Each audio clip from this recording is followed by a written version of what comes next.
नमस्कार, मी लताच रेसिपीमध्ये तुम्हा सर्वांचं खूप खूप स्वागत. उन्हाळा चालू झालेला आहे आणि मार्केटमध्ये कलिंगड पण आलेले आहेत. तर मी एक कलिंगड घेऊन आलेली आहे. छान असं कटिंग करून घेतलेले आहे. त्याचे हे बघा छोटे छोटे काप करून घेतलेले आहेत. त्याच्यामधल्या बियाही काढून घेतलेल्या आहेत. तर कलिंगड ज्यूस बनवण्यासाठी काय काय साहित्य लागते मी ते तुम्हाला दाखवतेय. तर मी कलिंगड घेतलेलं आहे, अर्ध कलिंगड घेतलेलं आहे, पुदिना घेतलेला आहे, साखर घेतलेली आहे आणि मीठ आणि कलिंगडचे छोटे छोटे तुकडे करून घेतलेले आहेत की ते आपल्याला वरून टाकायचे आहे. तर चला मी दाखवतेय तुम्हाला. एक मिक्सरचं भांडे घेतलेले आहे. हे कलिंगडचे काप मी मिक्सरच्या भांड्यामध्ये टाकणार आहे. आणि कलिंगड जर खूप गोड असेल तर साखर टाकण्याची गरज नाही, पण तुम्हाला जास्तच गोड पाहिजे असेल तर तुम्ही साखर टाकू शकता. त्यामुळे मी 2 चमचे साखर घेतलेली आहे. मी त्याच्यामध्ये टाकते साखर आणि मी पुदिन्याची 4-5 पानं टाकणार आहे, जेणेकरून त्याची टेस्ट खूप छान येते म्हणून. आणि थोडंसं मीठ टाकणार आहे, चवीपुरतं मीठ टाकणार आहे, अगदी थोडंसं मीठ टाकलेलं आहे. साखर, मीठ, पुदिना आणि तुम्हाला जर लिंबू आवडत असेल तर तुम्ही लिंबू टाकू शकता, पण मी थोडंसं टाकणार आहे. थोडंसं अगदी 2-3 ड्रॉप मी लिंबू टाकलेला आहे.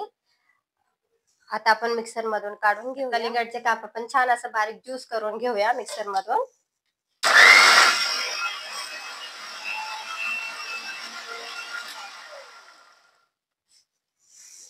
हा छान असा कलिंगड ज्यूस तयार झालेला आहे. तर तुम्हाला दाखवतेय. तो ज्यूस मी करून घेतलेला आहे. आपण गाळणीने गाळून घेऊया हा ज्यूस. मी गाळणी घेतलेली आहे.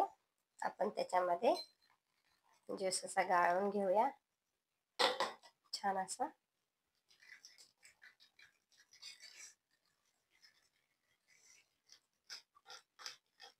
हे बघा,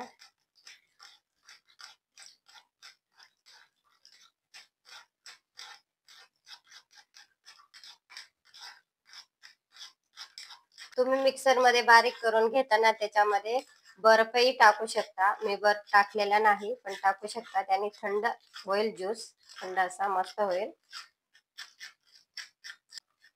हे बघा, गाळणीने असं छान गाळून घेतलेला आहे ज्यूस. कारण एखादी जर बी राहिली असेल तर ती गाळणीमध्ये निघून जाते. त्यामुळे मी गाळणीने छान असा गाळून घेतलेला आहे ज्यूस. छान असा कलिंगड ज्यूस तयार झालेला आहे. हे बघा, आणि घट्टही झालेला आहे. तुम्ही ज्यूस कलिंगड ज्यूस घ्यायला गेलात तर तो पातळ असतो, कारण की ते बर्फ टाकतात. खूप छान कलिंगड ज्यूस तयार झालेला आहे. तर कलिंगडचे काप बारीक करून घेतलेले ते मी टाकते. छान असे कलिंगडचे काप. तर आपण कलिंगडचे काप टाकू. ते टाकल्यावरती क्रंचीपणा येतो आणि ज्यूस प्यायला खूप मजा येते.